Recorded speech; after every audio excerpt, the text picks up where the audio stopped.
Welcome to BRG's Think Set podcast. I'm your host, Eddie Newland. BRG is a global consulting firm that helps leading organizations advance in three key areas: disputes and investigations, corporate finance, and strategy and operations. Headquartered in California with offices around the world, we are an integrated group of experts, industry leaders, academics, data scientists, and professionals working beyond borders and disciplines. We harness our collective expertise to deliver the inspired insights and practical strategies our clients need to stay ahead of what's next. For more information, please visit thinkbrg.com.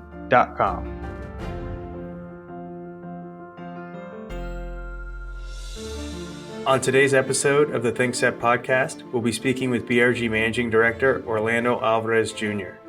Orlando is part of BRG's healthcare performance improvement practice and has 27 years of experience in the industry.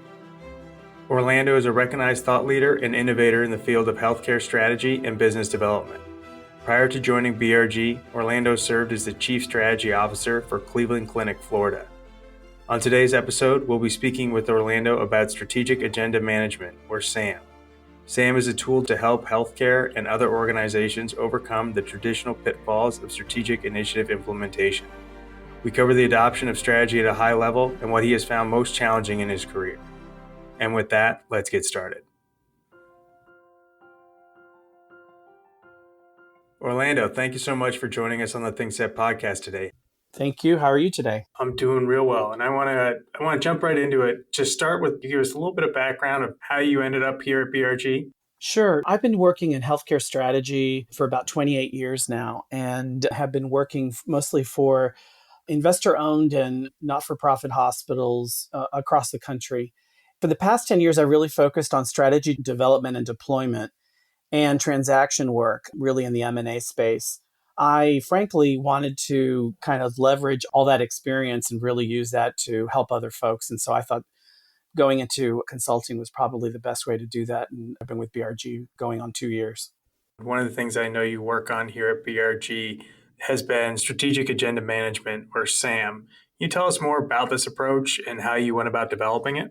Sure. So while the approach to this work that I have developed here at BRG is certainly unique, the idea of focused, prioritized strategy objectives has been around for decades, most notably in the post-World War II period when the concept was first adopted in the United States, and it was borrowed from Japanese manufacturing in the 1950s and first adopted by Procter & Gamble. And at that time, it was known as OGSM, which stands for Objectives, Goals, Strategies, and Measures.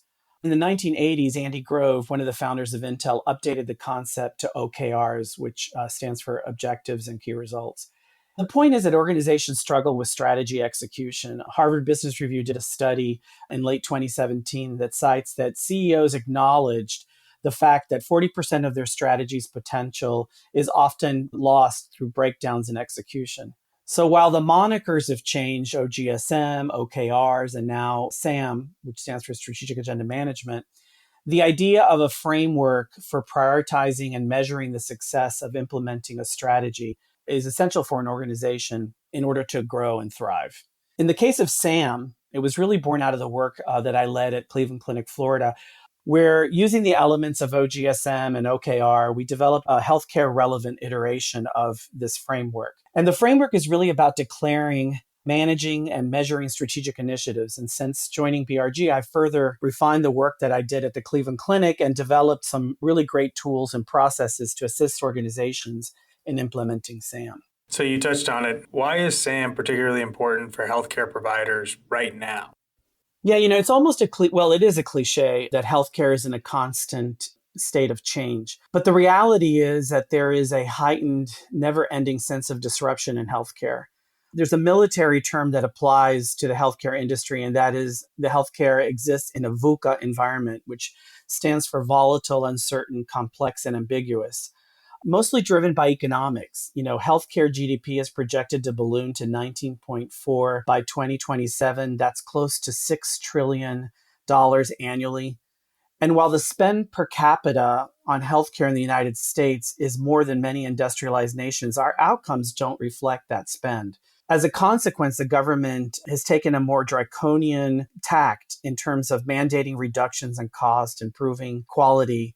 These factors require organizations to be laser focused with the highest degree of success probability, deploying their strategic initiatives with less resources in a very highly competitive environment.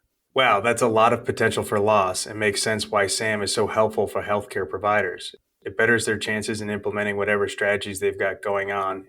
That's correct. And it's really interesting because healthcare, you have a lot of clinical folks, physicians, researchers, and all of them have myriad number of initiatives that need to be funded, that need resources. And the economic pressures on healthcare systems continues to be very volatile. And so the resources that they have and the ability to fund projects is very limited. So it really requires a very disciplined, laser focused approach on making sure that the investments are made not only in alignment with the overarching strategic imperatives for the organization, but it also requires them to be very disciplined in terms of how they prioritize and identify those. So, describe to me then how SAM works and maybe some of the pain points that it helps eliminate or alleviate some of that potential loss when it comes to strategy implementation. Yeah, it's really interesting, in the context of healthcare in particular, when you think about organizations, what SAM does is it really creates a framework where an organization could be very declarative about the agenda and priorities. And just as important as being declarative about what the priorities are, it's also making a statement about what's not a priority. And so it really facilitates and focuses the organization by stating the things that they're going to do. And just as important is really articulating what is not going to be the focus in the short term, because a lot of times organizations are trying to accomplish so much. And in the world that we live in, where data and information, big data, how changes in healthcare are almost on a daily basis occurring, it really is important that organization understands this is the areas we're going to focus in, and we're not going to really focus on these other areas. Doesn't mean that they're not a great idea. It doesn't mean that they are not worthy of attention and focus, but they might not be in direct alignment with the objectives of the organization. SAM, in kind of the most broad definition, is really setting that agenda for an organization and setting a prioritization of those initiatives. It includes multiple stakeholders, and the little S strategy around SAM is that it really creates a context for collaboration across the enterprise. Healthcare tends to be siloed. You have clinicians, you have operators, you have finance people, you have strategists, and they typically work in silos. And so having people collaborate around deploying this initiative is really a very fundamental outcome of this process. And the idea is that you have people sitting around the table, whether it's financial folks, clinicians, frontline caregivers, administrative and operational types, really thinking about where it is that we need to focus and prioritize our growth initiatives, and how do we build a plan for measuring the success. And the other important component of SAM is that you're not only declaring what your initiatives are, but you're also holding yourself accountable, because every initiative has a key performance indicator, KPI, has a metric, has a way of defining milestones so that you can measure where you are with those initiatives. So it starts by declaring the overarching prioritization of the organization, what they want to achieve. And it could be something like reducing length of stay, or improving a quality metric, or growing market share. It could be that diverse. And what SAM does is it provides the tools for developing those initiatives and those plans in the context of executing on the process. So it uses elements of lean. It's a cascading plan that really touches all the caregivers within an organization. It gets people to collaborate and sit around the table and agree to these projects and how these projects are going to be deployed and how they align to the overall strategy of the organization. A lot of times what you find in healthcare organizations is that you have different departments, different clinical areas working on their own projects and their own initiatives, and they really don't connect to the broader organization. So it's important that, given finite resources, given the changes in the way that the economics and healthcare are working, having the entire organization understand what everyone's working on is really important. And SAM helps deliver that. Now, I know you've been involved in a number of healthcare engagements, and I assume each one is different and unique in its own way. When you're looking to implement SAM, or you want a provider or an organization to adopt SAM to help them implement their strategy, who is your ideal collaborator from within the organization? Is it in the finance or strategy department? Yeah, that's a great question. And this is something that is really important to emphasize. SAM is not a substitute for your daily typical operational metrics, the things that you use to make sure that your organization is functioning efficiently. This is really around growth strategy initiatives or things that they want to make investments in that tie to the strategic plan. This has to have buy in within the entire organization. And so executive leadership, endorsement, and sponsorship is really key to the success of SAM. A lot of times I come in, usually it's the CEO that is kind of the leader, working closely also with chief strategy officers and heads of strategy or folks that do strategy like work within smaller organizations. It needs to be that kind of leadership and sponsorship because it's important that system wide or organization wide, it's very clear that this is a kind of endorsed process. It really helps with the breaking down of the silos. It forces groups to be thoughtful and detailed about their strategies. Clinical folks a lot of times are not financially minded, sometimes not aware of kind of lean processes or how they can do things, develop a business plan, for instance. And what SAM does as part of its kind of rollout, it teaches some of these clinical folks that don't have the financial acumen or the understanding around lean and really helps them and to coach them on developing their initiatives. All the initiatives within SAM are in a term that's from Lean that's called an A3 and using SMART goals, which are all organizational development frameworks for really declaring and stating your goals in a way that can be actionable and measured. A lot of what happens through the process of deploying SAM is to teach frontline leaders, directors, how to really go through this process and develop these goals and initiatives that are in a context that can be measured. It's not just about prioritizing objectives. It's not just about measuring what you're doing, which obviously is very important, but it also creates a context where you can develop the skills of some of your leadership to be able to work in an environment where you have less resources, where you need to prioritize and to really think about objectives and goals that tie to the overarching strategies for an organization. Now, in working with the CEO, do you typically come in after, say, we're sitting here in 2020, a system's developed a strategic 2030 or 2040 plan, and then we bring Sam in to help execute? Or is it something where, in a perfect world, you would come in and help develop that long-term strategic plan with Sam in mind so that it can fit in? I imagine it goes both ways, but what is most typical when you're working on an engagement? If an organization already has a strategic plan and they're getting ready to deploy it and they really want assistance around deployment, SAM can be a standalone offering and is really kind of agnostic to what the strategy is. It's really the framework and really implementing that framework. But to your point, the ideal situation is where you're building the strategy and the strategy focus with the idea that you will implement in a SAM-like framework. In the best of worlds, you would have the opportunity to impact the way that the strategy is being developed, because a lot of these ideas around prioritization of objectives and aligning to the overall strategy of the organization can really be accomplished in the planning process, where you want to be able to have longer term vision and to be able to be aspirational in some of the strategy that you develop. You also have to be very practical at the same time in terms of what the resources and capabilities of an organization are to be able to execute. So having that point of view as the plan is being put together is really helpful and accelerates the ability to implement it in a SAM framework. In an ideal world, you would have that ability to influence the way that the strategy is being developed, but you don't need both. This framework can be used for a single project or it could be used for an entire healthcare enterprise. As you talked about earlier, in healthcare in particular, there are a lot of silos, whether it's clinical, finance, strategy, a lot of people operating kind of on their own. And when you've got the responsibilities that comes with healthcare providers, it makes a little sense why they might be more siloed than your traditional organization. In your experience, what has been the most challenging thing for healthcare programs when implementing SAM?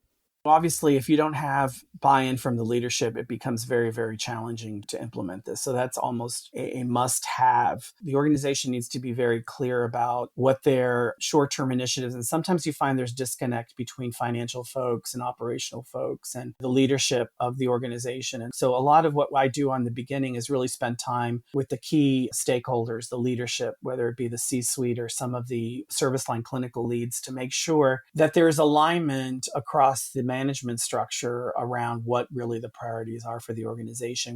Being very clear about those and articulating those is really a critical factor to being successful in SAM. And then, like I mentioned before, other challenges is varying acumen among the next level of leadership down, your department directors, your vice presidents, and some of the clinical folks implement this. That could be a challenge. And then obviously we accommodate for that as we think about how we deploy and frankly, the overall success. Are these challenges different in the U.S. compared to the rest of the world when it comes to the healthcare system? Could this be used to address other countries and different systems?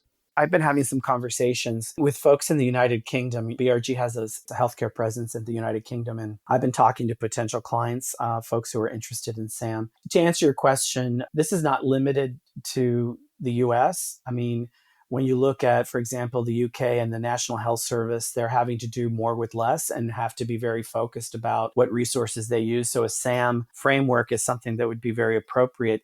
And beyond healthcare in general, this is born out of manufacturing, this idea of strategic prioritization and metrics. It really applies to any organization. And I think that as we move more into a digital world, as we move more into kind of ever-changing economics of business and discipline is very valuable. Now, for some reason, healthcare tends to be a lagging industry in adopting this change. We like to close our podcast with a prediction or a look forward. As the healthcare landscape continues to evolve and exists within an always changing, and as you termed it earlier, VUCA environment, can you make a prediction about the way SAM might be used in the future, particularly how it could work alongside the digitization of the industry? I think, the elements of SAM, which are basically steadfast in the idea that an organization has a finite number of resources and that the deployment of strategy and initiatives for growth need to be laser focused, that need to be well thought out, and utilizing resources and having a high confidence level in terms of success. I can see, in healthcare in particular, as the reimbursement continues to decline, where there's more of an emphasis around outcomes and more of an emphasis around the value of healthcare. And as the economics continue to shift, having a framework that will allow people to really focus in and be very smart and have a process by which you weed out those things that might not necessarily be priority objectives at the time, I think will be invaluable. And I think it's only going to be more of an acute issue moving forward. The government is going to continue to reduce costs. There's a term called plan or be planned for. So the idea is either you can plan and make change and adapt, or someone is going to plan for you. And so the idea being that the government will plan for you unless healthcare providers start to be more forward thinking and thinking about how they can put their arms around this new paradigm. Hey, well, Orlando, thank you so much for joining us today on the ThinkSet podcast. We'll look forward to catching up with you soon. Great. Thanks for your time. This ThinkSet podcast is brought to you by BRG. You can subscribe to the podcast and access other content from ThinkSet Magazine by going to thinksetmag.com. Don't forget to rate and review on iTunes as well. I'm Eddie Newland, and thanks for listening.